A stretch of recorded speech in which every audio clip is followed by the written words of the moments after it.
Bonjour.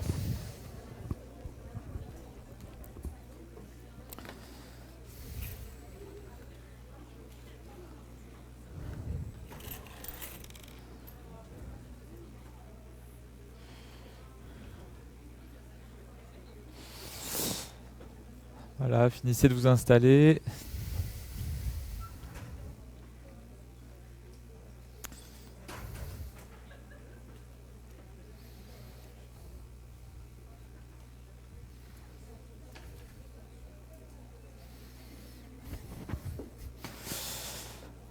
Bonjour, rebonjour. Voilà, donc je suis le docteur Khalifa, Jonathan, je suis radiothérapeute à l'Oncopole. Et on m'a demandé de voir avec vous les bases de la radiothérapie en 2 heures. C'est bien ça, on a jusqu'à 16 heures, hein, c'est ça? Bon, ça finira peut-être un peu avant, on va voir.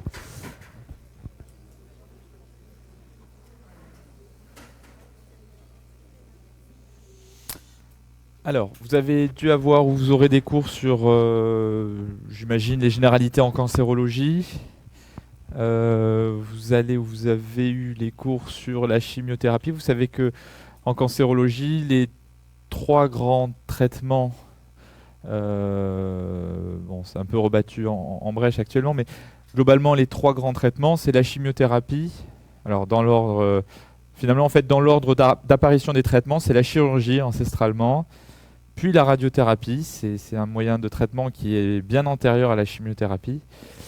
Et ensuite sont venus dans les années 60-70 la chimiothérapie qui a fait bien sûr beaucoup de progrès avec des nouvelles thérapies, l'immunothérapie, des thérapies ciblées plus récemment. Donc aujourd'hui on va parler de la radiothérapie. Tout le monde m'entend là? Ouais. Donc quand vous avez face à vous un patient atteint d'un cancer et qu'on veut réfléchir sur la stratégie de traitement, on se pose la question donc de la meilleure prise en charge thérapeutique qui va dépendre bien sûr des caractéristiques de la maladie et des caractéristiques du patient. Une fois qu'on a déterminé cela, on va choisir entre les différents traitements dont je viens de vous parler et on distingue classiquement donc les traitements locaux que sont la chirurgie et la radiothérapie, comme je vous disais, et les traitements systémiques, c'est-à-dire par voie générale, que sont la chimiothérapie, l'hormonothérapie. Vous savez dans quel cancer l'hormonothérapie est utilisée? Les 2 grands cancers. Alors, thyroïde, non, c'est le cancer du sein et cancer de la prostate. Ce sont des traitements qui visent à arrêter la sécrétion hormonale habituelle. Vous avez les thérapies ciblées qui sont des traitements un peu plus intelligents que la chimiothérapie qui vont venir cibler un mécanisme cellulaire qui est dérégulé et qui explique l'apparition d'un cancer. Et vous avez encore plus récemment l'immunothérapie dont je pense que vous avez entendu ou parler au moins dans les médias parce que ça fait souvent l'objet de reportages et d'articles. Donc la radiothérapie, en France, c'est pas du tout anecdotique puisqu'il y a à peu près 380 000 nouveaux cas de cancer par an et plus de la moitié ont ou vont avoir besoin de radiothérapie dans le cours de leur parcours de soins. Et on va voir dans quel contexte ça peut arriver. Alors la radiothérapie, on distingue classiquement la radiothérapie externe. Pourquoi externe? Parce que la source d'irradiation, elle est extérieure au patient. C'est ce qu'on appelle un accélérateur de particules que vous voyez là. Je ne sais pas si vous voyez bien. Vous éteignez d'habitude un peu plus ou pas? Non? Bon. Donc vous avez ici par exemple un accélérateur de particules et vous voyez donc le patient qui est allongé ici et vous voyez la tête d'irradiation d'où va sortir le faisceau. Donc c'est une source extérieure au patient. Donc c'est ce qu'on appelle un accélérateur linéaire de particules. Et classiquement, le patient a des séances quotidiennes de traitement. Donc il va venir quotidiennement faire sa séance en ambulatoire et il revient. Les patients ne sont pas hospitalisés, sauf si bien sûr leur état de santé le requiert, mais ce sont dans l'immense majorité des cas des traitements ambulatoires. On fait habituellement une séance par jour sur des jours ouvrables, donc du lundi au vendredi. Et les traitements, généralement, s'étalent sur plusieurs semaines. Par exemple, une indication très classique de cancer, c'est le cancer du sein. De radiothérapie, c'est le cancer du sein. La patiente vient tous les jours, elle a une séance par jour, du lundi au vendredi. Et pour les cancers du sein, ça dure en général 6 semaines. Pour les cancers de prostate, c'est plus long, ça dure 8 semaines. Voilà, donc c'est un peu l'ordre d'idée. En tout cas, c'est pas un traitement qui se délivre en une seule fois, généralement, sachant qu'il y a des exceptions dont on parlera un peu plus tard, mais dans l'immense majorité des cas, le traitement se fait de façon fractionnée. Vous avez à côté de la radiothérapie externe, qui constitue à peu près 80% des indications, la curithérapie. Alors là, la curithérapie, c'est un peu différent, puisque là, la source de rayonnement, elle est implantée dans le patient. Alors, elle est soit endocavitaire, c'est-à-dire qu'elle est introduite dans un orifice naturel, qui est pas loin de la maladie cancéreuse, soit à l'intérieur même de l'organe. Alors, 2 exemples. Endocavitaire, c'est par exemple les tumeurs du col de l'utérus. Vous avez une tumeur qui se situe ici et on va venir implanter endocavitaire, voilà, de matériel de l'implantation qui va être chargé, qui va être relié à une source radioactive, et donc la radiothérapie va diffuser par ce biais-là, avec également une sonde dans l'utérus, hein, ça c'est l'utérus, le col, le vagin, donc ça c'est endocavitaire. À côté de ça, donc vous avez également, qu'est-ce que je dessine là? C'est un organe que seuls les hommes ont, la prostate, et vous voyez, dans ce cas, on implante directement dans la prostate les sources radioactives. Donc là, le patient garde des sources radioactives à vie, alors que là, à la fin du traitement, on enlève le matériel et il n'y a aucune source de radioactivité pour la patiente. Donc on utilise des sources radioactives. Généralement, une seule implantation suffit, donc ça se fait au bloc opératoire, sous anesthésie générale et en une seule fois généralement. L'irradiation, elle est continue quand le matériel est en place. Là, vous voyez par exemple un exemple de curithérapie du bord inférieur de paupière. Donc, une tumeur qui était à peu près ici, et on implante des cathéters, et ces cathéters vont être reliés à des fils radioactifs qui vont venir diffuser la radioactivité très localement. Là, vous avez l'exemple d'une curithérapie de prostate. Donc là, c'est le périnée du monsieur. Là, c'est testicules. On travaille avec un échographe que l'on introduit par voie endorectale. Vous avez ces 2 jambes, hop, et on implante les aiguilles dans le périnée qui vont venir se loger dans la prostate, et c'est par ces aiguilles qu'on va venir insérer les grains. Donc voilà les 2 grandes techniques de radiothérapie. Alors dans quel cas on utilise l'une et l'autre? La radiothérapie externe, on l'utilise plutôt pour les gros volumes tumoraux, et d'autant plus que la tumeur est profonde et éloignée d'un orifice naturel. Et vous avez généralement une irradiation qui est délivrée à l'aide de plusieurs faisceaux, hein, de plusieurs portes d'entrée. Vous avez vu que tout à l'heure je vous ai montré un accélérateur, donc on va venir faire un premier faisceau ici, puis la tête va tourner, un deuxième faisceau comme ça, un autre comme ça, un autre comme ça. C'est ce qu'on appelle la balistique du traitement, et à l'intersection des faisceaux au niveau de la tumeur, il va y avoir une distribution de dose à peu près homogène qui correspondra à la dose que l'on aura voulu donner. Vous avez à côté un exemple de curithérapie de prostate cette fois. Vous voyez la prostate dessinée et les sources radioactives qui sont matérialisées en vert.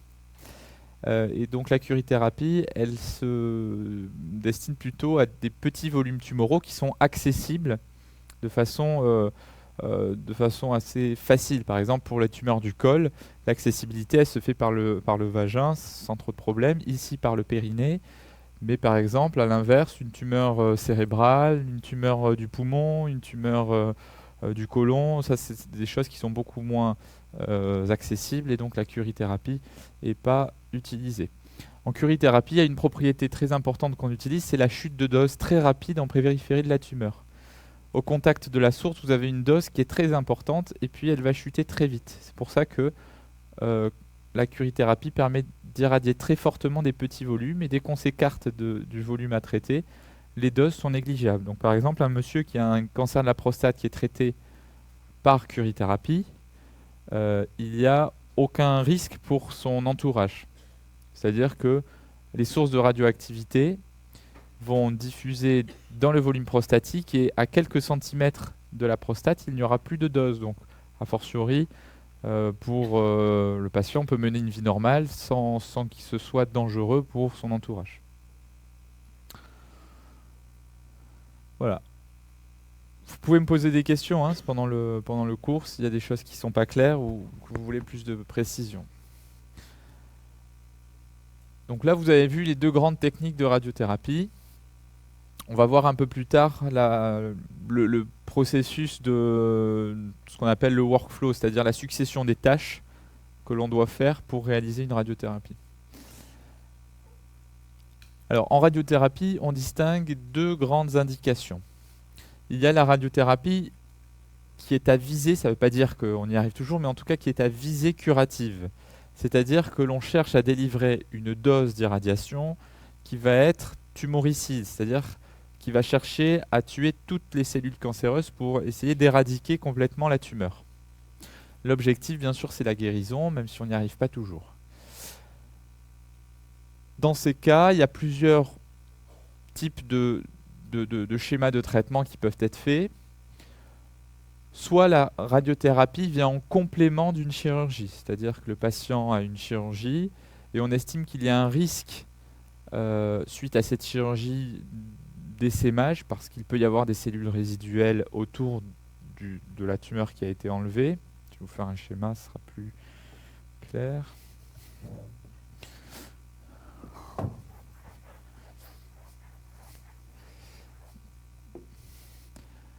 Alors l'exemple de ce premier cas, c'est le cancer du sein, encore une fois. J'y reviens parce que c'est un cancer qui est fréquent.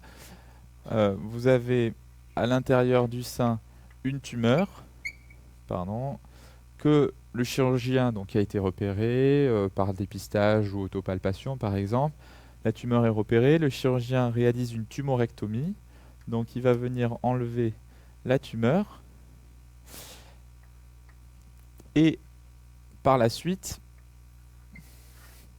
il y a un risque autour de la tumeur enlevée, il y a un risque qu'il y ait des cellules cancéreuses résiduelles. Donc on va venir réaliser une radiothérapie de l'ensemble de la glande mammaire, et c'est ce qu'on appelle un traitement adjuvant. Adjuvant parce que c'est une aide que l'on apporte au traitement chirurgical pour compléter le traitement. Vous avez le terme adjuvant et vous avez le terme également néoadjuvant. Est-ce que vous savez ce que c'est néoadjuvant par opposition à adjuvant? C'est un peu similaire sur le principe, mais cette fois la radiothérapie, elle ne va pas se faire après, mais elle se fait avant la chirurgie. Parce qu'on estime que ça peut faciliter le geste chirurgical. L'exemple, c'est le cancer du rectum, où d'abord les patients ont une radiothérapie de la lésion rectale, et ensuite ils ont une chirurgie, et cette chirurgie, elle est facilité par l'irradiation. Oui. Non, néo c'est avant, néoadjuvant c'est avant, et adjuvant c'est quand ça vient après. Et dans les deux cas, adjuvant, ça veut dire qu'on vient compléter un geste chirurgical. Mais la radiothérapie, dans cette indication toujours curative, elle peut être réalisée de façon exclusive. Enfin, exclusive au sens où la radiothérapie est le seul traitement local. Je vous ai dit, il y a deux principaux traitements locaux, la chirurgie et la radiothérapie. Il y a certaines indications où on peut se passer de chirurgie. Et donc la radiothérapie constitue le pilier du traitement. À ce moment-là, la radiothérapie, sur une tumeur en place, elle peut se faire soit seule, on peut arriver à guérir un cancer simplement en utilisant de la radiothérapie. L'exemple assez typique, c'est le cancer de la prostate, où on arrive simplement avec de la radiothérapie ou de la curithérapie d'ailleurs, à traiter la maladie cancéreuse. Il n'y a ni besoin de chirurgie, ni besoin de chimiothérapie, hormonothérapie. Voilà. Quand la tumeur quand il n'y a pas d'indication chirurgicale, alors on ne va pas rentrer dans les détails bien sûr, mais quand il n'y a pas d'indication chirurgicale et qu'on utilise la radiothérapie comme traitement local exclusif, donc on peut utiliser l'irradiation de façon seule, mais on peut également utiliser une irradiation associée à un traitement systémique. Et c'est ce qu'on appelle, par exemple, la radiochimiothérapie, quand on associe radiothérapie et chimiothérapie, où on peut associer de l'hormonothérapie pour les cancers de la prostate, encore une fois, ou pour des cancers un peu plus évolués que ce premier cas, on associe de la radiothérapie et on adjoint une hormonothérapie. Le premier exemple, il y a plein d'exemples où on traite par radiochimiothérapie. Un exemple, c'est le cancer du poumon. Vous avez une lésion qui n'est pas opérable ou pour plein de raisons, on décide de ne pas opérer la lésion. Et donc, on va venir faire au niveau de la tumeur, on va venir... Donc, ça, c'est le poumon, la silhouette cardiaque. Vous avez une tumeur ici. Donc, on va faire des rayons. Donc, généralement, pour les cancers du poumon, c'est 33 séances, donc ça fait à peu près 7 semaines de traitement. Et pendant... Donc, le patient a des séances tous les jours, du lundi au vendredi, sur plusieurs semaines. Et toutes les 3 semaines, généralement, il va en plus recevoir une chimiothérapie associée. Voilà, ça c'est ce qu'on appelle la radiochimiothérapie. D'accord ? Alors dans ce cas de figure, les schémas d'irradiation, ils sont souvent assez longs, hein, je vous ai dit, ça s'étale sur plusieurs semaines, et ils font appel à des techniques d'irradiation qui sont un peu assez sophistiquées. Enfin, on fait appel aux techniques d'irradiation de pointe dont on dispose, en tout cas. Le deuxième cas, c'est la radiothérapie à visée palliative. Alors, ce n'est pas un joli mot palliatif, mais ça veut dire, il faut prendre ce terme au sens premier, c'est-à-dire on va chercher à pallier un symptôme. Et le symptôme, dans l'immense majorité des cas, c'est la douleur. Qu'est-ce qui peut faire mal dans un contexte de cancer ? Les métastases, et des métastases osseuses. Et c'est fréquemment une indication de radiothérapie antalgique, où donc, vous rencontrez un patient qui a des douleurs osseuses qui sont mal contrôlées par le traitement antalgique. Et alors là, vous pouvez proposer une radiothérapie antalgique du segment osseux. Et à la différence du premier cas, on ne cherche pas à éradiquer complètement les cellules tumorales parce que ça demanderait des schémas d'irradiation beaucoup trop longs et peut-être trop toxiques. On cherche juste à pallier la douleur, et pour pallier la douleur, des plus faibles doses suffisent, et on utilise dans ce cas des techniques d'irradiation un peu moins sophistiquées, un peu plus basiques. Dans ce deuxième cas, le pilier du traitement, ce n'est pas la radiothérapie. La radiothérapie ne va pas influer sur l'histoire naturelle du cancer du patient. Dans ce deuxième cas, le traitement systémique, c'est le traitement du patient, et la radiothérapie vient en complément simplement pour, de façon tout à fait ponctuelle, traiter un symptôme douloureux. Alors il y a d'autres symptômes, il y a aussi des symptômes de compression. Typiquement, c'est la compression médulaire. Vous savez que la moelle épinière, elle passe dans le canal vertébral. Donc vous avez une vertèbre comme ça. Hop, on va faire par exemple une vertèbre lombaire. Vous avez le corps vertébral, l'arc postérieur avec le processus épineux et les processus transverses. Et vous avez la moelle qui va venir passer au milieu du canal médulaire, surtout le long de la colonne vertébrale. Et dans un certain nombre de cancers, c'est assez fréquent malheureusement, vous avez des lésions métastatiques qui viennent se greffer sur la vertèbre, et en poussant, en se développant, elles viennent dépasser le corps vertébrale et elles peuvent venir comprimer la moelle épinière. Et en comprimant la moelle épinière, c'est ce qu'on appelle une compression médulaire. Et je ne sais pas si vous avez déjà vu ce terme. Et la compression médulaire, ça peut causer, ça peut entraîner une symptomatologie neurologique très invalidante, c'est-à-dire la paraplégie, la tétraplégie. Et si la compression est très haute, si vous avez une compression médulaire sur des vertèbres cervicales, les premières vertèbres cervicales, ça peut entraîner la mort. Pourquoi ? Est-ce que vous savez pourquoi ? Voilà, parce que c'est là que se situe le tronc cérébral et les centres nerveux réflexes respiratoires. Notamment, vous avez en C3 le muscle du diaphragme. Donc, si ce muscle ne marche pas, le patient ne peut plus respirer. Donc, c'est pour ça que là, la radiothérapie peut venir réaliser une décompression. Donc, on va traiter l'ensemble de la vertèbre et on va, en principe, pouvoir lever la compression. Voilà, il y a également des indications de radiothérapie hémostatique. Des fois, les tumeurs saignent. Ça arrive assez souvent. Et quand elles saignent à travers une filière, par exemple digestive ou aérienne, quand vous avez une tumeur de l'œsophage qui saigne, le patient se déglobulise et donc il faut stopper le saignement et on peut être amené à faire de la radiothérapie hémostatique. Donc là, les schémas sont plus courts, on essaye de condenser le traitement et les schémas sont plutôt simples avec des techniques d'irradiation un peu plus basiques. Voilà. C'est bon, vous avez compris ce distinguo ? Alors la radiothérapie, comme je vous disais, c'est un des plus anciens traitements du cancer. La chirurgie était un peu plus précoce et la radiothérapie est venue pas très longtemps après.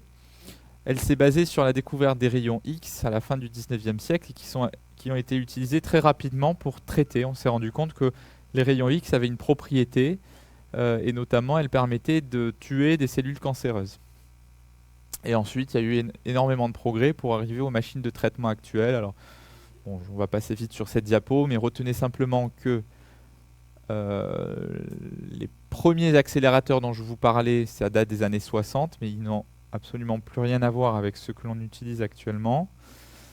Et ce qui a bouleversé le monde de la radiothérapie, c'est les progrès de l'informatique. Depuis les années 90-2000, les progrès de l'informatique ont fait que les traitements de radiothérapie se sont beaucoup complexifiés et permettent de faire des traitements tout à fait remarquables en termes de distribution de doses. Parce que ce qu'on cherche en radiothérapie, c'est de délivrer une dose d'irradiation dans le volume tumoral en épargnant les organes sains alentour. Voilà, c'est le Graal du radiothérapeute. Au fil du temps, on est arrivé à conformer de plus en plus la dose au volume à irradier, à traiter, en épargnant les organes sains. Donc vous voyez cet exemple où, donc là c'est l'exemple d'une tumeur de prostate, et vous voyez qu'avant en fait, donc la prostate, ça c'est le cotyle, les deux cotyles, hein, on est à peu près à ce niveau de coupe. Donc vous avez les deux cotyles du patient, les têtes fémorales, et à peu près ici, vous avez la prostate. En arrière, vous avez quoi ? En arrière de la prostate, à peu près ici, anatomiquement, vous avez le rectum. Et un des défis dans la radiothérapie de la prostate, c'est d'irradier la prostate, mais en épargnant le rectum. Pourquoi il faut épargner le rectum ? Parce que quand on irradie une partie de rectum, ça peut créer des lésions au niveau de la muqueuse et ça peut faire saigner le rectum. Le patient a des rectorragies, il a des troubles du transit. Donc c'est un des défis de la radiothérapie. Et vous voyez un peu au fil du temps comment, donc ça c'est la distribution de doses. La partie rouge c'est la dose qui va traiter la tumeur. On cherche à ce que cette isodose, cette distribution de doses soit conformée au plus au volume prostatique et qu'elle épargne en arrière le rectum. Et vous voyez comment au fil du temps on est arrivé à délivrer la dose dans la prostate tout en épargnant en arrière le rectum pour arriver à des choses. Alors on ne fait pas encore tout à fait ça c'est encore un peu de la science-fiction, mais on pourrait bientôt y arriver où il n'y a vraiment plus aucune dose en dehors du volume à traiter et l'ensemble de la dose est au niveau de la prostate. Globalement on est plutôt ici. Voilà. Hein, vous avez, pour vous refaire le schéma, donc vous avez la prostate qui a à peu près cette forme, en vue en coupe, et en arrière, vous avez le rectum qui vient un peu faire protrusion dans la prostate. Donc il faut faire une irradiation de ce volume-là et épargner ce volume-là. Donc c'est un peu la difficulté, c'est le genre de défi que l'on a quand on fait de la radiothérapie. Parce que là, c'est l'exemple du rectum. Pour une tumeur du poumon, il y a le cœur à éviter, l'œsophage à éviter, etc. Alors, les rayonnements utilisés en radiothérapie sont des rayonnements ionisants. Et un rayonnement ionisant, je ne sais pas si vous avez des cours de physique, ou en tout cas un rayonnement ionisant, c'est un rayonnement qui est susceptible d'arracher des électrons à la matière. C'est la définition d'un rayonnement ionisant. En arrachant un électron à la matière, il va créer toute une série de réactions physiques puis chimiques au niveau des tissus biologiques. Et c'est ce que l'on va, c'est ce qui va provoquer l'effet des rayonnements ionisants sur le tissu vivant. On va voir un peu comment ça va se faire. Alors, les deux principaux types de rayonnements ionisants qu'on utilise, c'est les photons. C'est dans l'immense majorité des cas, on utilise des rayonnements de photons. Les photons, vous savez que les photons que l'on voit, la lumière que l'on voit, c'est des photons qui ont une certaine gamme d'énergie. Pour des photons qui ont des énergies différentes, il y a des propriétés différentes. Et certains photons, en fonction des énergies qu'ils ont, donc c'est plutôt cette gamme d'énergie, vont créer des ionisations. On utilise également, voilà, donc ça c'est ce que je vous disais sur les rayonnements photoniques. Vous voyez les rayonnements que l'on voit, ils sont juste ici en fait. C'est juste ici, mais après il y a plein d'autres rayonnements photoniques qui sont utilisés et qui ont d'autres propriétés et qui sont invisibles. Donc. Vous avez également les rayons d'électrons qu'on peut utiliser et ces électrons ils sont plutôt utilisés pour traiter des tumeurs superficielles. Par exemple une tumeur cutanée, vous avez donc la surface cutanée, vous avez une tumeur qui fait protrusion. Donc on va utiliser les rayonnements d'électrons parce qu'ils ont une propriété intéressante. Les électrons, c'est qu'ils s'arrêtent très vite une fois qu'ils ont traversé la matière. Donc à quelques centimètres de la surface cutanée, il n'y a plus aucune dose déposée. Alors que le rayonnement de photons, il dépose de la dose sur l'ensemble de son trajet. Voilà, donc on utilise le photon ou électron globalement. Voilà, ça c'est ce que je vous disais. Ça c'est ce qu'on appelle le rendement en profondeur, c'est-à-dire la quantité d'énergie déposée en fonction de la profondeur pour un rayonnement donné. Vous voyez que l'électron, passé quelques millimètres, il ne dépose plus aucune dose. Alors que en bleu, vous avez le rayonnement de photons et il va déposer de l'énergie sur l'ensemble de son trajet. Et ça ne s'arrête jamais en fait, c'est une asymptote. Alors, par façon anecdotique, je ne vais pas rentrer dans les détails, mais je ne sais pas si vous avez entendu parler de la protonthérapie. Ça vous parle? Il y a certains qui disent oui, d'autres non. La protonthérapie, vous avez pu en entendre parler parce que dans les médias, il y a certains articles qui sont parus parce que Toulouse est en lice pour acquérir une machine de protonthérapie par rapport à d'autres villes. Et donc, c'est un peu la compétition, une compétition qui est globalement saine, mais on essaye d'avoir cette machine. Pourquoi? Parce que les protons, donc ce sont ni des photons ni des électrons, c'est un troisième type de particule qui peut être utilisé. Il y a très peu de centres en France qui le font, il n'y a que 3 centres, donc c'est pour ça que je vous en parle très vite, parce que c'est tout à fait anecdotique. Mais les protons, ils ont cette caractéristique que, comme les électrons, ils ont un parcours très limité dans la matière, mais ils peuvent délivrer leur énergie quelle que soit à la profondeur que l'on souhaite. Les électrons, dans tous les cas, ils délivrent leur énergie à la surface cutanée. Mais pour traiter une tumeur profonde, ce n'est pas possible. Alors que les protons, ils ont cet avantage de, si on règle bien l'énergie du rayonnement, on peut décider de traiter une tumeur en profondeur. Et quand on va aller au-delà de cette tumeur, il n'y aura plus de dose déposée. C'est bon, vous me suivez? Vous avez des questions sur cette... Bon, donc on continue. On va évoquer les mécanismes d'action des rayonnements ionisants. Comment les rayonnements ionisants, qui est un rayonnement physique, comment on peut arriver à tuer des cellules cancéreuses? C'est ça la question. Ça paraît un peu contre-intuitif pour l'instant, mais on va essayer de voir pourquoi on va un peu simplifier ce qu'il y a sur les diapos, parce que ce n'est pas l'objet du cours forcément. Les rayonnements ionisants, quand ils vont traverser de la matière, il va y avoir une phase physique. Donc c'est ce que je vous disais, c'est la ionisation des molécules de matière, c'est-à-dire des molécules d'eau. Vous savez qu'on est essentiellement constitué d'eau. Donc il va y avoir cette première réaction de ionisation, c'est-à-dire le rayonnement va expulser des électrons de certaines molécules d'eau. Donc c'est l'effet Compton surtout, bon peu importe, on ne rentre pas dans les détails. Une fois que les électrons ont été chassés, ces électrons-là, qu'est-ce qu'ils deviennent? Et c'est ça c'est une étape cruciale, c'est ce qu'on appelle la phase chimique.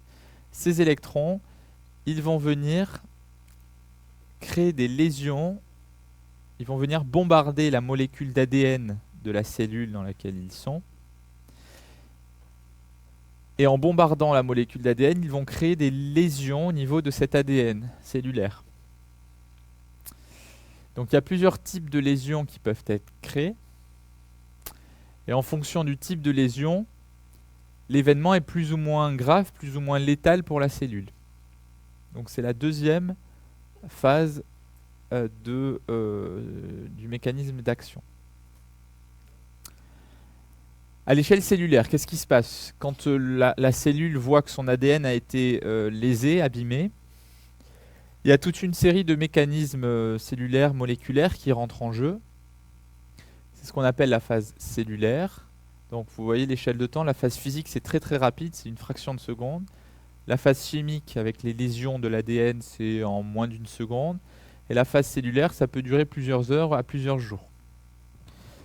Donc dans cette phase cellulaire, la cellule va réagir à l'agression que constitue le rayonnement ionisant. Et en gros, il y a trois scénarios. Soit les lésions de l'ADN sont rédhibitoires, c'est-à-dire que la cellule ne peut pas vivre, ne peut pas survivre à ces lésions, donc elle va mourir. Soit la cellule va essayer de réparer ces lésions, il y a des mécanismes de réparation des lésions de l'ADN, quand vous avez... quelle que soit l'agression, quand vous prenez le soleil, que vous avez des rayons UV qui vous traversent le corps, que vous avez un coup de soleil, les cellules vont essayer de réparer ces lésions-là. C'est un peu pareil, c'est le même type de mécanisme d'action. Et la réparation, soit elle se fait correctement et la cellule survit, soit elle se fait de façon incorrecte, elle entraîne l'apparition de nouvelles mutations et il peut y avoir une phase de carcinogénèse, c'est-à-dire que ça peut entraîner le développement d'un cancer, paradoxalement. Donc ça, c'est un peu ce qui se passe. Vous savez, les UV peuvent entraîner certains cancers de la peau, c'est par ce biais-là notamment. Donc voilà ce qui se passe une fois qu'on a envoyé des rayonnements ionisants au niveau de la cellule et de l'ADN, voilà ce qui se passe à l'échelle cellulaire. À l'échelle tissulaire, donc qui est le niveau au-dessus, vous savez, le tissu, c'est constitué de plusieurs cellules. Donc à l'échelle cellulaire, qu'est-ce qui se passe?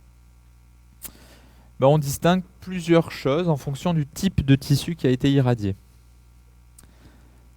Puisque les tissus ne répondent pas de la même façon à ces agressions cellulaires. Il y a certains tissus qui sont dits à renouvellement rapide. Les tissus à renouvellement rapide, c'est des tissus qui, s'ils sont lésés, vont proliférer rapidement. Typiquement, c'est la peau. Quand vous vous blessez, au niveau de si vous faites une entaille, il va y avoir un mécanisme de prolifération rapide pour cicatriser la blessure. Au niveau digestif, c'est pareil. Si vous avez un virus, une gastroentérite par exemple, vous savez ce que c'est la gastroentérite, c'est un virus qui attaque les cellules de la muqueuse digestive, donc qui entraîne la muqueuse digestive ne marche plus. Donc c'est pour ça que vous avez des vomissements, des diarrhées, et il va y avoir un mécanisme de réparation de cette muqueuse digestive pour qu'elle assure à nouveau ses fonctions de réabsorption de l'eau, etc. Donc ça, ces tissus-là, ils sont responsables des effets précoces, c'est-à-dire les effets qui arrivent dans les 3 à 6 mois suivant l'irradiation. Vous avez à côté de ça les effets tissulaires tardifs, qui concernent les tissus à renouvellement lent. C'est les tissus qui renouvellent peu une fois qu'ils sont agressés. Globalement, c'est plutôt les tissus conjonctifs. C'est l'os, c'est le muscle, le tissu nerveux. Quand vous irradiez ce genre de tissu, vous avez peu de complications aiguës de l'irradiation, mais vous avez plutôt des complications tardives qui vont arriver dans les mois, voire les années suivant l'irradiation. Par exemple, vous avez l'ostéonécrose mandibulaire. Quand vous irradiez un patient qui a une tumeur de la gorge, une tumeur ORL, vous pouvez créer ce qu'on appelle une ostéoradionécrose, c'est-à-dire que dans les mois, voire les années qui vont suivre, l'os de la mandibule qui a été irradié va se fragiliser et peu à peu, il va se nécroser. Et souvent, ces complications, elles sont plus embêtantes que les premières, parce que les premières, on cicatrise rapidement, alors que les secondes, généralement, on cicatrise pas trop. C'est des séquelles qui sont plutôt définitives de l'irradiation. La tumeur, qui est l'organe que l'on cherche qu'on irradie, hein, en général, la tumeur, c'est plutôt un organe qui se rapproche de ça.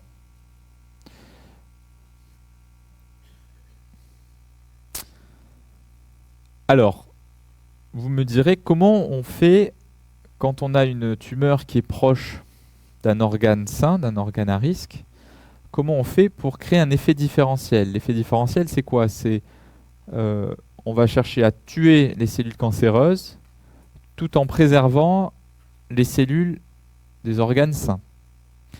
Alors, on a vu la première stratégie, c'est la balistique, c'est-à-dire la balistique du faisceau, comme on a vu un peu plus loin, où je vous ai dit qu'il y a certaines machines de radiothérapie qui permettent d'épargner au mieux les organes sains. Ça, c'est la première façon d'épargner les tissus sains et de créer un effet différentiel. Mais il faut bien comprendre que, quelle que soit la machine sophistiquée, les organes sains, ils vont recevoir quand même si elle est infime, ils vont recevoir une dose d'irradiation. Alors, comment on cherche à optimiser cet effet différentiel? Si on le schématise, l'effet différentiel, c'est... Voilà, vous avez l'effet sur... Donc ça, c'est l'efficacité du rayonnement sur les cellules. Si ça, c'est le cancer et ça, c'est le tissu sain, on va chercher à ce que ces deux courbes soient le plus éloignées possible. On veut préserver les tissus sains et tuer les cellules cancéreuses. Donc, à côté de la distribution de doses, de la balistique du faisceau, il y a un facteur radiobiologique. C'est ce qu'on appelle le facteur temps. Alors, pour comprendre ça, le facteur temps, alors c'est une notion c'est la notion un peu touchy là du cours. Le facteur temps, il faut avoir plusieurs notions. Le fractionnement en radiothérapie, c'est le nombre de séances et l'intervalle entre les séances. Je vous ai dit tout à l'heure que la plupart du temps, on faisait une séance par jour du lundi au vendredi. Et le fractionnement va concerner donc le nombre de séances et la dose que l'on va réaliser à chaque séance. Alors que l'étalement, c'est la durée entre la première et la dernière séance de traitement. Le fractionnement conventionnel, je vous ai dit, donc c'est degrés par séance, une séance par jour, 5 jours par semaine. Alors pourquoi on est arrivé à ce fractionnement conventionnel? Parce que, en fait, c'est un excellent compromis entre deux objectifs contradictoires. Le premier objectif, c'est de délivrer des petites doses par séance, parce qu'on sait que la dose par séance, elle est corrélée au taux de complications tardif, c'est-à-dire les complications qui nous embêtent le plus, je vous ai dit tout à l'heure. Donc, en faisant des petites doses par fraction, on va pouvoir préserver les tissus à renouvellement lent. Alors, je ne peux pas rentrer dans tout le détail parce que c'est un peu compliqué, mais globalement, voilà, la dose par fraction va déterminer les complications tardives. À l'inverse, l'étalement, c'est-à-dire la durée entre la première et la dernière séance, vont être corrélées aux complications aiguës, c'est-à-dire les tissus à renouvellement rapide. Et je vous ai dit également que le cancer était un tissu plutôt à renouvellement rapide. Et donc, plus on va augmenter cet étalement, plus le cancer va résister à cette irradiation. Il va créer des mécanismes de réparation. Donc en fait, on a deux objectifs contradictoires. Le premier objectif, c'est de délivrer des petites doses par fraction pour préserver les cellules saines. Mais si vous délivrez des trop petites doses à chaque fraction, qu'est-ce qui va arriver? Le temps de traitement va augmenter. Et je vous ai dit que l'augmentation du temps de traitement, il va à l'avantage du cancer, en fait. Donc on cherche plutôt à diminuer ce temps de traitement, la durée entre la première et la dernière séance. Eh bien, et tout ça, c'est ce qu'on appelle le facteur temps, et c'est ce qui détermine l'effet différentiel tumeur-tissu sain. Et donc ce fractionnement-là, c'est le compromis empirique que l'on a trouvé entre ces deux objectifs contradictoires.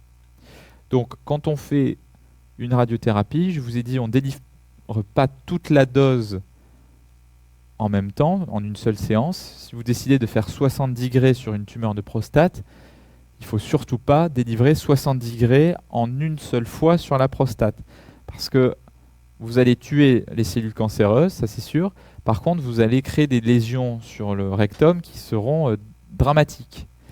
Et une façon de préserver le rectum, c'est de délivrer la dose de façon fractionnée. Plus vous allez fractionner la dose, plus vous allez limiter les complications rectales. Mais il ne faut pas trop fractionner la dose parce que sinon vous allez être moins efficace sur le cancer. Et donc voilà le compromis qui existe et qui explique globalement la distribution des séances de radiothérapie. Est-ce que vous m'avez suivi? Vous avez des questions? C'est bon?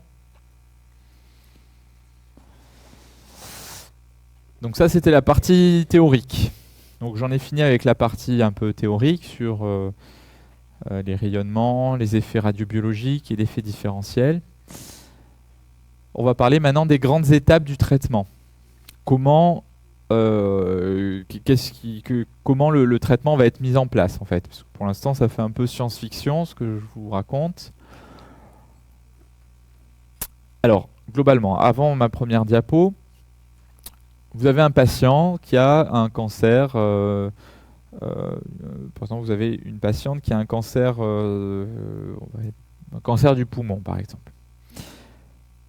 Le parcours du patient, du tout début aux étapes de radiothérapie. Généralement, les cancers, vous savez, vous avez eu, j'imagine, des cours, il y a ce qu'on appelle des signes d'alerte, des signes évocateurs. C'est la toux. Ce qui est fréquent dans les cancers du poumon, c'est l'hémoptysie. Vous savez ce que c'est l'hémoptysie? C'est le fait de cracher du sang. Voilà, donc il y a toute une série de signes d'appel, pardon, pas d'alerte. Ces signes d'appel, ils vont amener le patient à consulter. Il va consulter son médecin, qui va l'adresser au pneumologue. Il va y avoir une imagerie, par exemple une image un scanner du thorax qui va mettre en évidence une lésion au sein du poumon. Qu'est-ce qu'il faut avant de traiter? À ce stade, est-ce qu'on peut proposer un traitement? Vous avez une patiente qui a des hémoptysies, on lui fait un scanner du thorax, il y a une grosse lésion au niveau du poumon. Qu'est-ce que vous faites? Est-ce qu'il faut continuer ou est-ce qu'on lui propose d'emblée un traitement? Voilà, il faut une preuve histologique. Retenez toujours, alors il y a de très très rares exceptions, mais quasiment toujours, on ne débute pas un traitement si on n'a pas de preuve histologique du cancer. Pourquoi? Parce que les traitements peuvent être tellement toxiques, ou en tout cas, il nous faut une preuve pour ne pas administrer un traitement pour rien. Donc pour avoir cette preuve, généralement c'est le pneumologue qui fait une fibroscopie. Donc il va mettre une caméra dans les voies aériennes, puis en avançant dans l'arbre bronchique, il va tomber sur la tumeur, il va faire des prélèvements, le diagnostic est posé. Une fois qu'on a le diagnostic, qu'est-ce qu'il faut? avant de débuter le traitement, là encore? Est-ce qu'on se lance dans le traitement ou est-ce qu'on fait d'autres explorations? Oui. Voilà. On regarde s'il y a des métastases. Et ça s'appelle comment? Le bilan d'extension. Voilà. On va chercher à stadifier la tumeur. Est-ce qu'il y a une seule lésion dans le poumon? Est-ce qu'il y a des ganglions qui sont malades? Est-ce qu'il y a des métastases ailleurs, dans la tête, sur les surrénales, bon, etc. Tout ça, c'est le bilan d'extension. Une fois que vous avez cadré un peu la problématique, vous avez diagnostiqué le cancer, ce cancer est localisé, par exemple, on va prendre l'exemple d'un cancer localisé au poumon, vous décidez de faire un traitement par radiothérapie. Ce traitement, il est décidé où? Où est-ce qu'on décide des traitements? Est-ce que c'est... Voilà. On ne décide pas un traitement dans son coin. Il y a toujours une discussion collégiale. Pourquoi? Parce que les cas ne sont pas forcément toujours très faciles, parce qu'il peut y avoir plusieurs options de traitement. Donc on discute de tout ça. Une RCP, c'est une réunion qui a lieu périodiquement, au moins toutes les 2 semaines, voire toutes les semaines, où il y a un oncologue médical, donc qui est plutôt spécialisé dans la délivrance des traitements systémiques, un oncologue radiothérapeute, un chirurgien, un anapathe, un radiologue, voilà. Et tout ce monde va discuter autour de chaque cas pour déterminer la meilleure prise en charge. Donc on a décidé que la patiente avait besoin de radiothérapie. Donc là, le radiothérapeute va rencontrer la patiente en consultation. Donc le radiothérapeute a une activité de consultation, c'est une activité clinique. C'est pas un radiologue. Les radiologues, par exemple, ont peu de contact avec les patients. Le radiothérapeute, c'est un oncologue à part entière, hein, vous savez. Les cancérologues, il y a 2 options. Enfin, il y a les oncologues médicaux et les oncologues radiothérapeutes. Mais dans les 2 cas, ce sont des oncologues. Donc on va rencontrer la patiente. On va confirmer l'indication de radiothérapie. On va évaluer la patiente, ses possibilités respiratoires. On va expliquer à la patiente le déroulement du traitement. Donc la radiothérapie est actée. Donc maintenant, on va préparer cette radiothérapie. Alors comment on fait pour préparer un traitement de radiothérapie? Il y a plusieurs étapes. Donc c'est ça qu'on va discuter. La première étape, c'est ce qu'on appelle le scanner de centrage. C'est l'acquisition des données anatomiques. Donc un scanner de centrage, le patient, après la consultation, le patient est adressé au scanner et il va réaliser un scanner, mais qui est un scanner un peu particulier. Ce n'est pas un scanner diagnostique. C'est un scanner particulier. Pourquoi? Parce que il va être fait dans une position particulière. Et cette position, elle doit être reproductible tout au long des séances. Et pour maintenir la position du patient, on va appliquer ce qu'on appelle des contentions.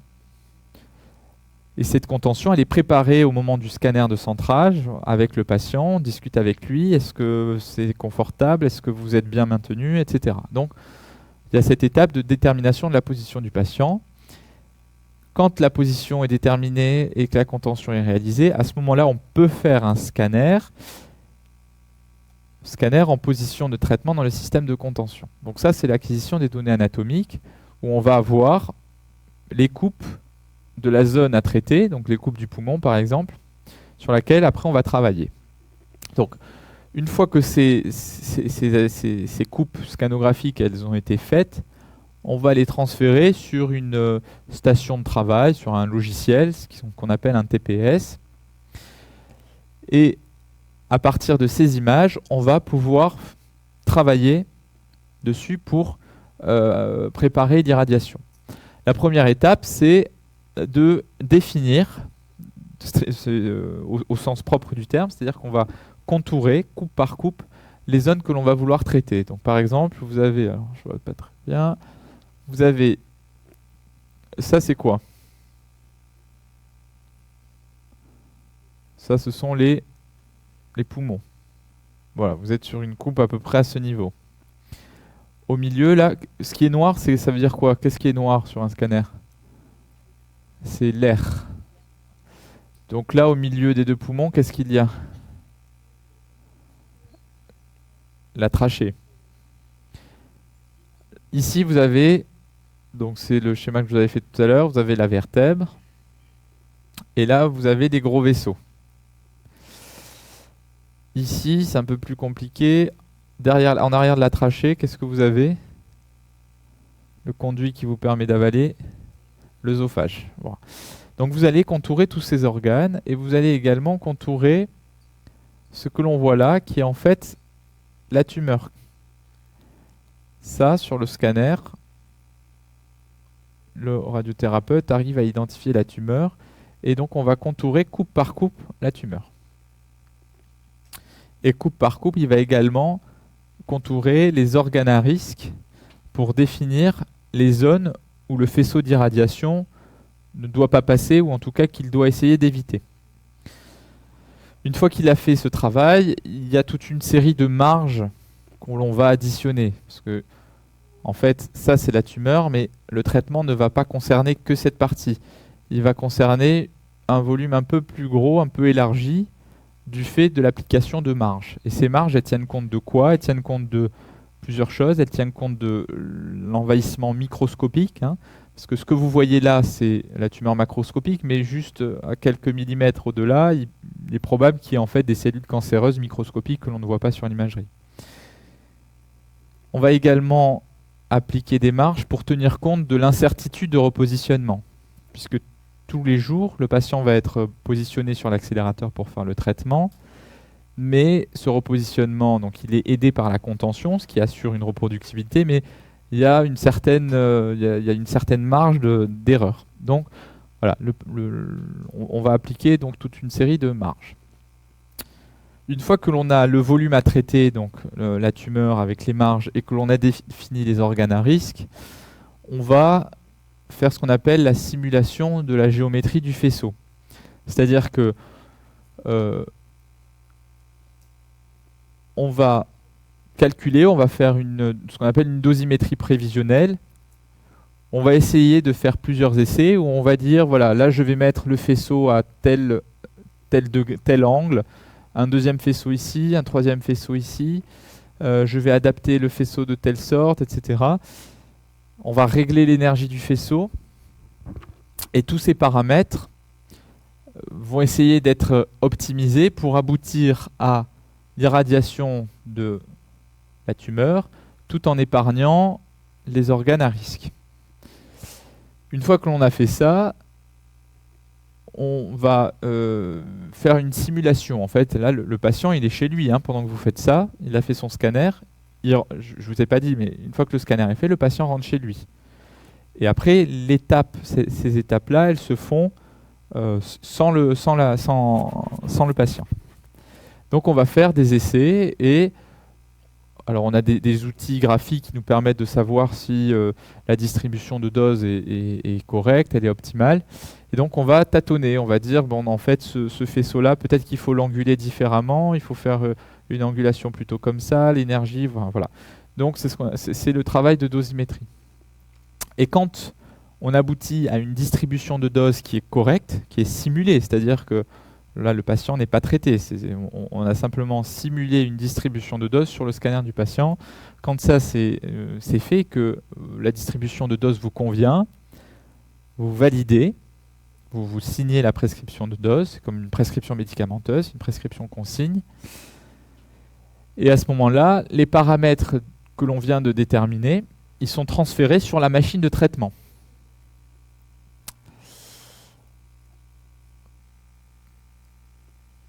Et une fois que ces paramètres sont transférés, à ce moment-là, le patient est contacté et il est convoqué pour débuter les séances d'irradiation, et son traitement commence à ce moment-là. Et donc, les séances vont se dérouler à chaque fois de la même façon. Le patient va être installé sur la machine de traitement. Il va être installé comme au moment du scanner, avec la même contention, donc ce qui nous permet de reproduire exactement l'anatomie du patient. On va rappeler les paramètres d'irradiation, c'est-à-dire qu'on va rentrer dans la machine les paramètres que l'on aura préenregistrés. Il y a une étape importante, c'est le contrôle du positionnement du patient, juste avant de traiter, c'est-à-dire que je vous ai dit qu'on installait le patient en position de traitement, mais il faut quand même qu'on puisse le contrôler. Donc il y a des systèmes d'imagerie embarqués. Donc ça, c'est l'appareil de traitement. Et en fait, ça, c'est un système d'imagerie qui est embarqué au niveau de l'appareil de traitement, qui permet de faire une imagerie pour comparer l'image du jour, l'image de la séance, à l'image de référence, qui est l'image de quoi? Du scanner de centrage. Et si le positionnement est correct, à ce moment-là, tous les voyants sont au vert, et là, le traitement peut commencer, et les faisceaux d'irradiation vont être délivrés comme on les aura déterminés, et la séance est terminée. Et donc ça dure à peu près le tout, ça dure 10-15 minutes. Et donc ça, le patient va faire ça pendant, comme on a dit, généralement une séance par jour, 5 jours par semaine, sur plusieurs semaines. 4, 5, 6, voire 7 semaines de traitement. D'accord? Donc voilà les étapes de la radiothérapie. Est-ce que vous avez des questions sur ces... Oui.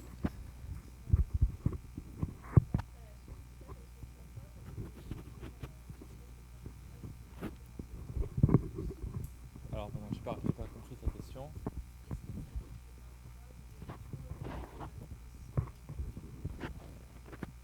Oui, alors c'est une très bonne question. Effectivement, ça nous arrive. Alors c'est soit voulu, soit volontaire, soit involontaire. Il y a des cas où on décide de faire tout le traitement comme prévu initialement, mais pour, par exemple, le patient maigrit. Ça, vous savez que ça peut arriver en cancérologie. La dénutrition, c'est un problème important, surtout quand vous allez délivrer des traitements. Le patient va commencer à moins manger parce qu'il va vomir de sa chimiothérapie, etc. Et il peut arriver que le patient maigrisse. Et donc, si on constate que le patient maigrit, on va s'en apercevoir sur l'imagerie embarquée. C'est-à-dire que l'imagerie du jour ne va plus correspondre à l'imagerie qui aura été faite initialement. À ce moment-là, on a des signaux d'alerte. Et si ça aboutit à une différence de distribution de dose trop importante, on va tout recommencer. Ça arrive. Voilà. Et il y a des cas, par contre, où on cherche à faire cette stratégie, c'est ce qu'on appelle la radiothérapie adaptative. C'est-à-dire que on va décider qu'à mi-traitement, par exemple, on refait un scanner, on refait tout le process pour réadapter l'irradiation à la tumeur qui aura peut-être diminué. Si vous avez une tumeur du poumon qui passe de ça, donc vous commencez l'irradiation, et qu'à mi-traitement elle devient ça, eh bien si vous aviez décidé d'irradier tout ça, et que vous continuez à irradier ça tout au long du traitement, peut-être que cette surface de poumon, vous auriez pu l'éviter. Donc vous refaites un scanner pour vous adapter à la nouvelle configuration de la tumeur. C'est ce qu'on appelle la radiothérapie adaptative. Ça nous arrive de le faire, on ne le fait pas tout le temps, enfin on ne le fait pas très souvent parce que c'est pas déjà assez rare d'avoir des réponses aussi spectaculaires en cours de radiothérapie. Les réponses, elles sont généralement un peu plus différées dans le temps, mais ça peut arriver. Et on ne sait pas, il y a des essais en fait, c'est indépendant de la radiothérapie, une des voies de recherche. On ne sait pas en fait si de réduire les volumes de traitement, ça peut compromettre le résultat du traitement. Parce qu'en fait, si en diminuant la tumeur, elle a essaimé des cellules cancéreuses tout au long du trajet, il se peut qu'en irradiant que ce que l'on voit, le résiduel, eh bien, on rate des cellules cancéreuses. Donc c'est pour ça qu'on ne sait pas s'il faut faire de la radiothérapie adaptative, mais c'est une des voies de recherche. Voilà. Est-ce que vous avez d'autres questions sur le process? Vous avez bien compris, donc le circuit du patient. C'est un traitement qui s'étale un peu dans le temps, à la fois au moment de la préparation, mais au moment également de la délivrance du traitement. Alors, on va voir pour illustrer ça, on va voir un cas clinique. Donc c'est également un cas clinique d'un cancer du poumon. Donc vous avez une dame qui a 64 ans, qui est fumeuse, et elle consulte pour une toux. Elle tousse depuis quelques semaines. Donc dans ses antécédents, en fait, elle a un terrain, ce qu'on appelle, elle a des complications du tabac, elle a un terrain tabagique, c'est-à-dire qu'elle a une BPCO. Vous savez ce que c'est la BPCO? Voilà, c'est la bronchite chronique, la bronchopneumopathie chronique obstructive. C'est globalement, c'est une maladie des grosses bronches. Vous avez des bronches qui sont constrictées. Et elle a une cardiopathie ischémique, c'est-à-dire qu'elle a les problèmes au niveau des coronaires, et elle a eu un stent en 2008. Alors, elle a des EFR, une exploration fonctionnelle respiratoire, qui retrouve des paramètres qui sont un peu altérés. Elle n'est pas sevrée, elle fume toujours. Elle boit un peu d'alcool, mais sans plus. Voilà. Alors, vous l'examinez. Donc, là, c'est plutôt l'étape du médecin généraliste, c'est-à-dire qui accueille la patiente. Là, on n'a pas le diagnostic. Alors, le score PS, vous savez ce que c'est? Le performance status OMS, peut-être le score OMS, ça vous dit peut-être plus quelque chose. C'est un score qui permet très facilement d'évaluer l'état général du patient. Et ce score, il va de 0 à 4. Quand le patient a un score performance status de l'OMS 0, ça veut dire qu'il est en excellent état de forme, il n'a aucune restriction de ses activités, il mène une vie normale. Quand il a un score à 1, ça veut dire qu'il continue à travailler, il continue à faire ses occupations, mais il a il ressent une fatigue. Le score à 2, ça veut dire que le patient s'est arrêté de travailler parce qu'il est trop fatigué, mais il passe moins de la moitié du temps, de son temps libre, assis ou allongé. Le score 3, c'est quand il est assis ou allongé plus de la moitié de la journée. Et le score 4, en fait, c'est les patients qui sont grabataires. C'est les patients qui sont très altérés sur le plan de leur forme. Donc, c'est un indicatif qui est simple, mais qui est utilisé dans toutes les études et dans tous les protocoles de traitement. On demande quel est le score OMS du patient pour savoir, en gros, quel est le degré d'agressivité du traitement qu'on va pouvoir lui proposer. Il est bien évident qu'un patient qui a une tumeur donnée, qui a un score OMS à 0 ou 1, il sera traité différemment d'un patient qui a un score à 3 ou 4. Le patient qui a un stade 4, enfin un score OMS, c'est pas le cancer qui est de stade 4, hein, même s'il a un petit cancer et qu'il a un score OMS à 4, ça veut dire qu'il est grabataire et qu'il est pas raisonnable de lui proposer un traitement. Donc elle a un score PS à 1, donc elle a un état général qui est plutôt bon. Elle est essoufflée, elle a quelques essoufflements. Voilà. Elle a un hypocratisme digital. Vous savez ce que c'est l'hypocratisme, hein? C'est les doigts en baguette de tambour, comme on appelle.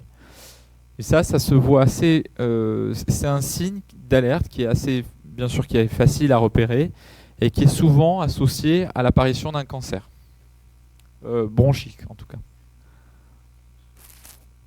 Donc, à ce stade, quels examens vous faites demander? Quels examens pourraient être demandés? Une radio du thorax, oui. Et je pense, même si la radio est normale, on ira assez facilement au scanner, si elle a une toux traînante. Mais en tout cas, il faut demander une radio d'emblée. On peut demander une gazométrie, effectivement. Donc chez elle, on a demandé une radio du thorax et un scanner. Alors, généralement, on attend la radio de thorax, mais bon, si on trouve, en fait, si la radio du thorax est anormale, on va aller au scanner. Si la radio du thorax est normale, on peut aller également au scanner parce qu'on ne comprend pas ce qui se passe. Il y a quelque chose qui se passe. Donc voilà le scanner. Alors, vous vous rappelez, donc ça c'est le poumon. C'est quel côté ça?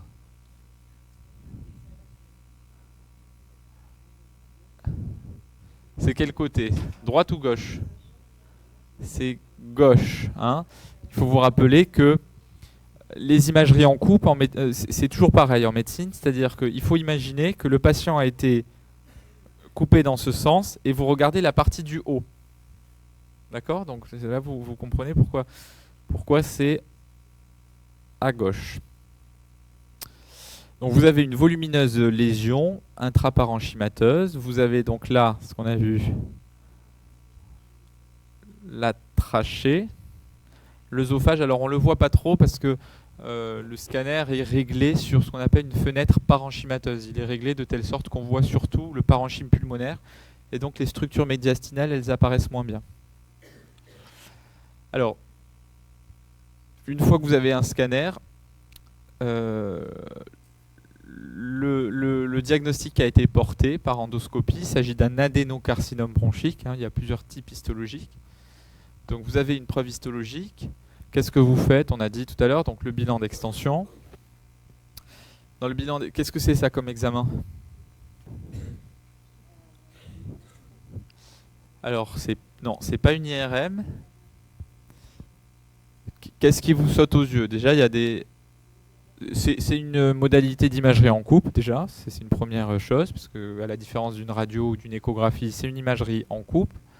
Ça ressemble à un scanner, mais vous avez une information supplémentaire qui est une information de fixation. Ça, c'est ce qu'on appelle un TEP scanner. Ça a cette tête-là, un TEP scanner. Le mécanisme du TEP scanner, vous vous souvenez ce que c'est? Voilà. Alors, ça dépend le traceur qu'on utilise, mais le traceur le plus utilisé, c'est le FDG, qui va venir... le FDG, c'est une forme de sucre avec un traceur qui est le fluor 18. Donc, c'est du sucre marqué, en fait. Ce sucre, où est-ce qu'il va aller préférentiellement? Il va aller dans 3 endroits préférentiellement. Il va aller, dans la tumeur, effectivement, parce que la tumeur, elle a un métabolisme très prolifératif, donc elle consomme beaucoup de sucre. Où est-ce qu'il va aller, ce sucre, également? Dans le cerveau et dans le cœur, qui sont, quand vous faites un TEP scanner, vous avez toujours le cœur qui fixe beaucoup et la tête. C'est pour ça que le TEP scanner au FDG, c'est pas un bon examen pour visualiser les tumeurs du cerveau parce que tout le cerveau fixe. Donc chez elle, donc le cœur on le voit pas, il est un peu plus bas situé. Et là vous voyez donc la lésion que vous voyez tout à l'heure sur le scanner fixe de façon importante et vous avez une fixation également d'un ganglion médiastinal. Et il n'y a pas d'autre fixation. Donc c'est un adénocarcinome bronchique qui est localisé au thorax, sans métastase, et qui est redevable d'un traitement. Et ce traitement, quel est-il? Ça va être donc une association de radiochimiothérapie. Donc comme je vous ai dit, le patient va avoir de la radiothérapie tous les jours pendant 33 jours. Ça fait à peu près 7 semaines. Et toutes les 3 semaines, il va avoir une chimiothérapie par ces deux produits-là. Vous savez ce que c'est le cisplatine. Enfin, vous avez déjà dû entendre parler si vous avez eu les cours sur la chimiothérapie. C'est une chimiothérapie qui est très utilisée. Et voilà, en fait, l'étape de dosimétrie, voilà. Là, on a défini la zone à traiter, la tumeur, les ganglions ici, les ganglions tumoraux. Et là, on aboutit à une distribution de doses. Et cette distribution de doses nous convient. C'est-à-dire que on estime qu'on délivre assez de doses aux volumes tumoraux et qu'on arrive à préserver suffisamment cet organe qui est... Quel est cet organe-là? C'est le rachis, mais surtout, qu'est-ce qui est important en fait dans le rachis? C'est la moelle épinière. Donc, la moelle épinière, c'est l'organe critique le plus critique, si on peut dire. Pourquoi? Parce que si on délivre une dose trop importante à la moelle épinière, ça peut créer comme une section de moelle. Donc, les radiothérapeutes sont très, très attentifs à la dose qu'ils vont délivrer au niveau de cet organe. Si la dose avait été trop importante, on aurait dit non, je ne valide pas ce plan de traitement, on va arranger les faisceaux différemment. Donc voilà, c'est ça l'étape de dosimétrie. Alors, donc la patiente reçoit sa radiothérapie, sa chimiothérapie. Donc je vais vous demander quelles toxicités en lien avec la radiothérapie peuvent apparaître en cours de traitement. Alors bon, c'est pas forcément très évident. Alors la péricardite constrictive, le péricarde, vous savez ce que c'est? Le péricarde, comme la plèvre, comme le mésothélium, c'est un feuillet qui va entourer le cœur. En tout cas, le péricarde entoure le cœur, la plèvre entoure le poumon et le plèvre, péricarde et voilà. Donc la péricardite constrictive, c'est une complication qui arrive au niveau de cette membrane, de ce feuillet. La péricardite, le péricarde, c'est plutôt un tissu à renouvellement lent, donc qui va être responsable de complications plutôt tardives. Donc c'est pour ça que ça fait l'objet d'une question. Est-ce qu'il est fréquent de voir des péricardites constrictives en cours d'irradiation? Je vous ai dit, la réponse est non, puisque ce sont plutôt des complications tardives qui vont avoir lieu bien après la fin de l'irradiation. Est-ce qu'on peut avoir une radioépidermite? La radioépidermite, donc comme son nom l'indique, ça va concerner l'épiderme, qui lui est un tissu à renouvellement rapide, et donc qui peut entraîner des complications aiguës. Donc effectivement, on va voir des exemples un peu après, il peut y avoir des complications de ce type. Alors la myélite radique, la moelle épinière, c'est plutôt un tissu à renouvellement lent, donc c'est plutôt des complications qui arrivent de façon tardive. Et j'ai envie de dire, c'est plutôt des complications qui n'arrivent pas. Ça, pour le coup, c'est pas un effet indésirable, c'est une complication. Parce que si ça arrive, c'est pas un événement que l'on attend. Si on a respecté les niveaux de dose au niveau de la moelle épinière, on ne devrait pas avoir cette complication. L'œsophagite radique. Est-ce qu'elle peut avoir une œsophagite radique, cette patiente? On a vu que l'œsophage, il était situé par là, hein, il est là l'œsophage. Vous voyez que l'œsophage, il va recevoir une certaine dose d'irradiation. Alors, hein, vous voyez donc la dose qui se resserre pour éviter justement, ça c'est les isodoses, c'est-à-dire c'est les lignes qui vont à l'intérieur de laquelle on a les mêmes niveaux de dose. Donc vous voyez que les isodoses contournent un peu ces structures à risque, mais il y a toujours une petite dose que l'œsophage va recevoir. Donc l'œsophage, c'est plutôt une muqueuse, enfin c'est tapissé de muqueuse digestive, donc ça va être responsable de complications précoces. Et donc effectivement, en cours de traitement, il peut y avoir une œsophagite radique. Alors comment ça se manifeste, l'œsophagite radique? Ça se manifeste par essentiellement des douleurs, une dysphagie. Hein, la dysphagie, c'est le terme médical pour dire quoi? Simplement qu'on a du mal à avaler, voire une odynophagie. L'odynophagie, c'est pas simplement qu'on a du mal à avaler, c'est qu'on a des douleurs. On peut avoir du mal à avaler, mais que ça fasse pas mal. Donc il peut y avoir à la fois une dysphagie et une odynophagie, et donc c'est ce qui nous permet de diagnostiquer l'œsophagite radique. Est-ce que la patiente peut avoir une cystite radique? La cystite, c'est quoi? Ça concerne quel organe? La vessie? Chez cette patiente, est-ce qu'on s'attend à avoir une cystite radique? Non, voilà. Hein, évidemment, le traitement, les complications vont concerner les organes irradiés. La vessie ne recevra aucune dose de cette irradiation. Donc vous voyez un peu, donc globalement, ce qu'on va surveiller pendant le traitement, puisque pendant ces 6 semaines, on va voir la patiente. En fait, ce que je ne vous ai pas dit, c'est que le traitement est délivré par des manipulateurs radio qui tous les jours installent la patiente et globalement réenclenchent la machine pour délivrer le faisceau. Mais le radiothérapeute voit la patiente au moins une fois par semaine pour vérifier justement l'apparition de ces complications.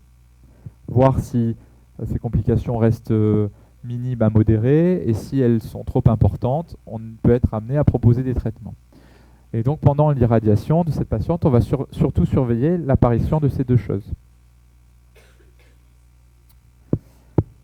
Alors l'épidermite, très brièvement, donc voilà l'épiderme, vous avez plusieurs couches de cellules. À la surface sont plutôt des couches de cellules très différenciées. Et donc, qu'est-ce que c'est l'épidermite? L'épidermite va survenir, pourquoi? Parce que la radiothérapie va surtout tuer ces cellules-là qui sont beaucoup plus radiosensibles. Alors que les cellules de la surface, elles sont peu proliférantes. Hein. Les tissus, ce qui prolifère dans la peau, c'est plutôt les couches basales. Alors que les couches en surface, elles prolifèrent peu. Donc au bout d'un moment, ces couches-là vont desquamer. Hein. Vous avez un renouvellement perpétuel de la peau. Donc à un moment, ces couches-là vont desquamer. Et en temps normal, les cellules du bas assurent le turnover. Hein. Il y a un turnover, mais quand vous irradiez, ces couches-là n'assurent plus le renouvellement et vous vous retrouvez avec une sorte de peau à vif, en fait. Alors, voilà des exemples de radiodermite. Alors, ça arrive beaucoup moins avec les techniques d'irradiation modernes, mais ça peut toujours arriver. Et donc, on grade l'épidermite en fonction de l'importance de la rougeur, de l'étendue. Est-ce que ça suinte? Est-ce que, donc là, vous voyez, ça c'est le traitement d'un cancer du sein. Vous voyez les limites en fait du faisceau. Hein. C'est pour ça que c'est aussi rectiligne. Donc, ça peut en général, donc ça arrive en cours d'irradiation. Et comme je vous disais, ça disparaît. Puisqu'il y a une repopulation, ça disparaît dans les suites de l'irradiation. Bon, on va passer sur ça. Alors, simplement pour votre culture, et parce que vous pouvez être amené à travailler dans les services de radiothérapie, hein, j'aurais dû commencer par ça, mais il y a dans le service 3 infirmières qui sont rattachées au service de radiothérapie et qui sont amenés à aider le médecin dans la gestion de ces effets indésirables et à la gestion des patients au sens plus large, hein, puisque la radiothérapie c'est un traitement ambulatoire, mais il se peut que le patient, c'est un patient qui a un cancer, donc il a des comorbidités, il se peut que le patient se sente mal, donc on peut être amené à proposer un bilan, à surveiller le patient, donc voilà, tout ça est du ressort de l'infirmière. Et un des ressorts importants, c'est la gestion de ces radiodermites, puisqu'elle a un rôle très important, notamment pour la confection des pansements et des soins locaux. Alors, pour éviter la radiodermite, il y a une prévention primaire à faire et qu'on dit toujours aux patients. Et notamment, on lui demande d'éviter, bien sûr, la principale chose à éviter, c'est l'exposition solaire. Patient qui a une radiothérapie, il ne faut surtout pas qu'il s'expose au soleil parce qu'alors à ce moment-là, vous décuplez le risque de radiodermite. Il y a d'autres choses à faire qui sont assez simples. Hein. C'est l'éviction de matières irritantes. On évite d'appliquer des crèmes qui ne sont pas vraiment homologuées, des huiles essentielles. On évite tout ça. On lutte contre la macération. Donc, on sèche bien les surfaces cutanées, on évite de frotter, on tamponne plutôt. Voilà, ce sont ce qui est important également, c'est d'éviter, on demande aux patients d'éviter d'appliquer quelque chose sur la peau avant la séance. Parce qu'en fait, si le patient vient et qu'il s'est appliqué une crème juste avant, ça fait comme une sorte d'effet écran. Et ça amplifie en fait l'effet des rayonnements. Une fois que la radiodermite est constituée, donc on va la coter, c'est ce que je vous disais tout à l'heure, on la cote de 1 à 4. La radiodermite de grade 1, c'est la radiodermite qui est relativement, qui est tout à fait modérée. Hein. Il y a simplement, c'est le petit coup de soleil. Hein. La prise en charge, elle est assez basique et elle est basée sur l'application de crèmes, d'Exeril, Vaseline, etc. Mais ces crèmes doivent être appliquées après la séance. Quand le patient arrive à sa séance, il doit avoir une peau propre. La radiodermite de grade 2, vous voyez déjà une desquamation qui commence à apparaître, voire des suintements qui sont confinés aux zones de pli. Vous voyez là, au niveau de l'aisselle, vous avez une zone de suintement, ou quand l'érythème est très marqué. Donc on va pas faire un cours sur la prise en charge de la radiodermite, mais vous avez des mesures qui s'amplifient avec l'utilisation de pansements hydrogel, type hydrogel, etc. Plus on avance, la radiodermite de grade 3, vous avez des zones d'érosion ou de suintement qui dépassent la zone des plis, enfin qui sont en dehors des zones de plis. Et la radiodermite de grade 4, c'est la nécrose cutanée. Ça, c'est vraiment exceptionnel qu'un patient arrive avec une radiodermite de grade 4.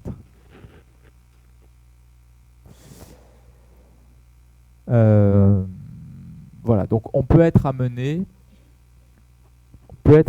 notamment pour la gestion de ces radiodermites, à interrompre le traitement pour laisser à la peau le temps de cicatriser. Qu'est-ce qui est problématique si on fait ça? Voilà, si on interrompt le traitement, on va augmenter l'étalement, comme je vous disais, c'est-à-dire le temps entre la première et la dernière séance, et on sait que l'augmentation de l'étalement, il joue en faveur du cancer. Donc on essaye d'éviter à tout prix d'en arriver là, des fois c'est nécessaire, mais c'est pour ça qu'il est important de suivre le patient et dès les premiers signes de radiodermite d'intervenir. On ne laisse pas une dermite s'installer sans rien faire. C'est pour ça que le rôle du médecin et de l'infirmière en radiothérapie est important, parce qu'on regarde progressivement l'apparition de ces signes et on essaie d'intervenir tôt. Il y a un autre type de lésion qui est important à prendre en charge, c'est la radiomucite. Alors la mucite, c'est quoi? C'est l'irritation de la muqueuse. Alors qu'elle soit buccale, œsophagienne, c'est un peu le même principe, hein. Quand elle est buccale, c'est d'autant plus impressionnant qu'on voit les lésions. Les lésions de mucite de l'œsophage, on ne les voit pas généralement.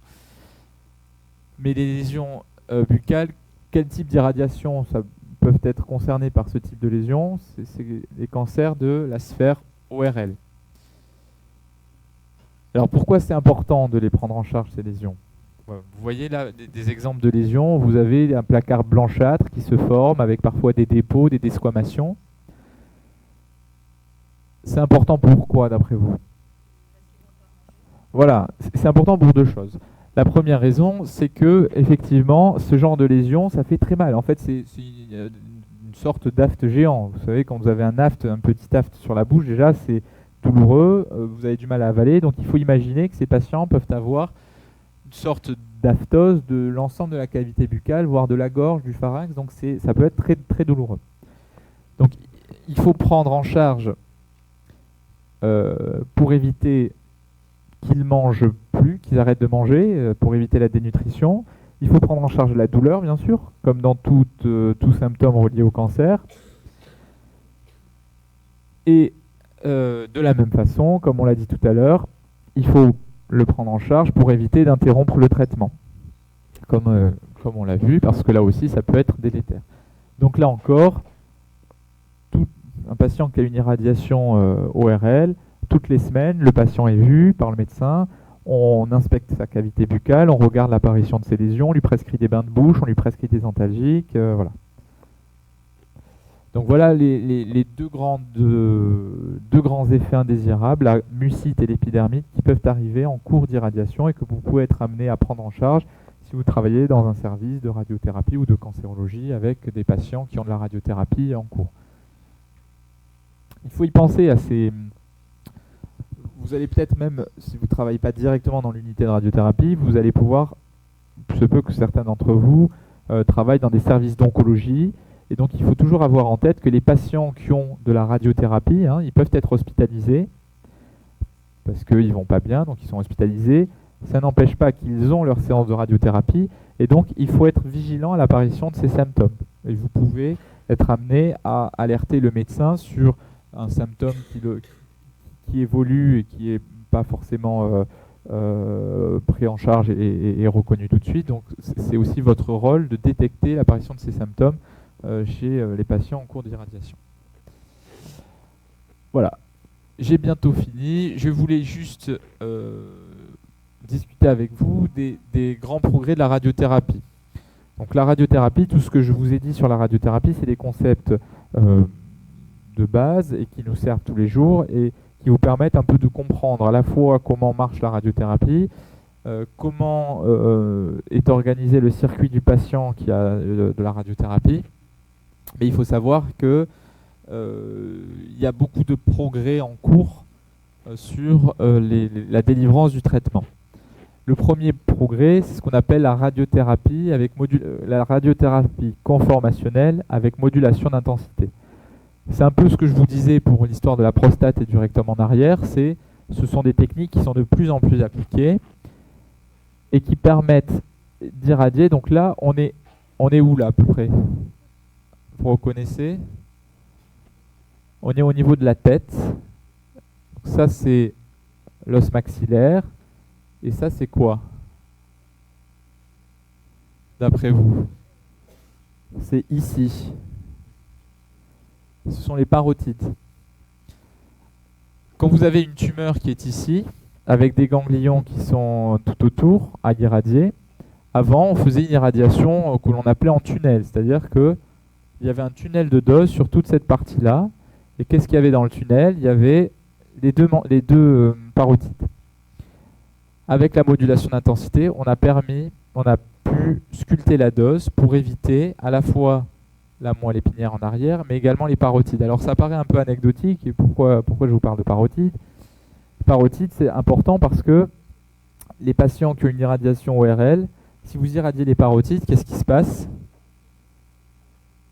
Le patient il perd sa salive. Comment on appelle ça en termes médicaux? C'est ce qu'on appelle la xérostomie. Pourquoi c'est important? Parce que déjà, socialement, c'est important, la salive. C'est-à-dire qu'un patient qui n'a plus de salive, il n'arrive plus à parler normalement. Au bout de quelques phrases, il a la bouche complètement sèche, donc il doit boire constamment pour entretenir une humidification buccale. Et c'est également important parce que la salive, ça protège contre quoi? Les infections, les caries.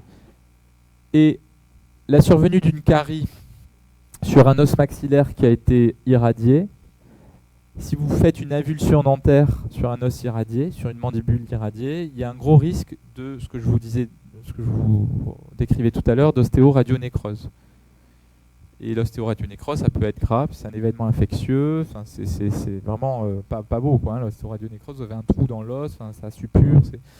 Donc c'est pour ça que ces techniques ont révolutionné, la RCMI a révolutionné la prise en charge des cancers ORL, et dans d'autres localisations, elle commence à s'implanter, ça fait déjà pas mal d'années, mais elle se généralise dans beaucoup de types d'irradiation. L'autre voie de progrès, c'est ce qu'on appelle la radiothérapie stéréotaxique. Alors la radiothérapie stéréotaxique, c'est un type de radiothérapie qui est un peu différent de tout ce que je vous ai décrit. Je vous ai décrit depuis tout à l'heure, on parle de l'irradiation fractionnée, c'est-à-dire de délivrer des petites doses par fraction sur un temps un peu étalé, pas trop, mais quand même pour protéger les tissus sains. La radiothérapie stéréotaxique, elle utilise des machines de traitement tellement précises qu'elles s'affranchissent de cette nécessité de fractionner la dose parce que elles arrivent à irradier, alors il faut que le volume soit assez petit, mais elles arrivent à irradier des petits volumes avec une protection des tissus sains extrême. Et donc, on peut se passer du fractionnement. Je vous avais dit, le fractionnement de la dose, ça permet de protéger les tissus sains, mais avec la stéréotaxie, les machines de traitement, sous certaines conditions, tous les patients, toutes les tumeurs ne sont pas traitables avec ces techniques, mais quand c'est possible, ça permet d'amener des progrès parce que là, on traite en 3 ou 5 fractions, en 3 ou 5 séances, on arrive à traiter certains cancers. Alors, c'est bien pour le patient et c'est bien parce que là, on raccourcit drastiquement la durée du traitement et on revient toujours sur le même concept. Plus on va raccourcir le traitement, plus on va être efficace parce qu'on va réduire l'étalement et donc la possibilité de cancer de repeupler. La protonthérapie, donc on en a parlé un peu tout à l'heure, je vous ai dit, c'est les protons, vous savez, il y avait le pic comme ça, tac, tout d'un coup, il venait délivrer la dose à une profondeur donnée. Vous voyez, ça c'est le traitement d'un rhabdomyosarcome de l'orbite. C'est une tumeur de l'enfant, généralement, et qui survient au niveau de l'orbite, de l'œil. Et ces cancers sont très difficiles à traiter sur le plan de la radiothérapie parce qu'il y a tous les nerfs optiques là, qui ne sont pas loin. Et donc, le but, c'est d'essayer d'irradier la tumeur en préservant les nerfs optiques. Et la protonthérapie va permettre d'arrêter le faisceau d'irradiation pour éviter l'irradiation de ces voies optiques. L'imagerie embarquée, on en a un peu parlé tout à l'heure, c'est ce type d'appareillage. Il y a plein d'autres types d'imagerie embarquée, mais ça permet de positionner le patient de mieux en mieux. On a des modalités d'imagerie embarquée qui sont de plus en plus perfectionnées et qui permettent d'améliorer la précision du repositionnement. Alors pourquoi c'est important d'améliorer la précision du repositionnement ? Tout à l'heure, je vous ai parlé des marges que l'on applique pour traiter. Plus le traitement va être précis, plus le repositionnement va être précis, plus les marges que l'on va appliquer autour de la tumeur vont être petites. Donc, et plus les marges vont être petites, plus on va diminuer l'importance de l'irradiation des tissus sains. Donc, vous voyez que c'est important, c'est une voie d'avancée importante. Ensuite, il y a une cinquième voie de progrès, c'est ce qu'on appelle la gestion des cibles mobiles. Un patient qui a une tumeur pulmonaire, quand il respire, qu'est-ce qu'il advient de cette tumeur ? Elle va bouger, elle va suivre les mouvements respiratoires. Et donc c'est un défi assez complexe, puisque si on veut... Alors, on peut décider, comme la tumeur va bouger, à ce moment-là, ce qu'on faisait avant, c'est qu'on prenait de très grosses marges, pour être sûr d'irradier la tumeur dans le cycle respiratoire. Il faut imaginer une boule qui...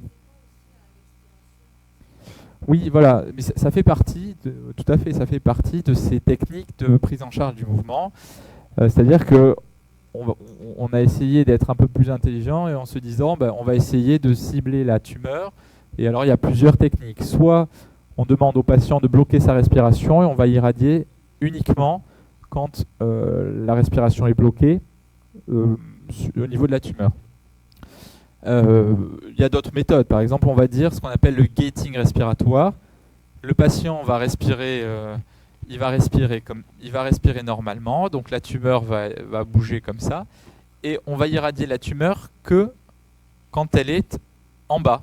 Donc le faisceau va s'allumer, se couper, voilà. C'est ce qu'on appelle le gating respiratoire. Et après, il y a encore d'autres méthodes où là, ce qu'on appelle le tracking, c'est-à-dire que le faisceau d'irradiation, il va carrément bouger en même temps que la tumeur. Donc voilà, bon, c'est un peu complexe, mais voilà un peu les voies de progrès de la radiothérapie. Et voilà, j'en ai fini. Est-ce que vous avez des questions sur le... Merci. Vous avez des questions sur la radiothérapie, sur la cancérologie, même au sens plus large? Tout est clair? Ok, merci.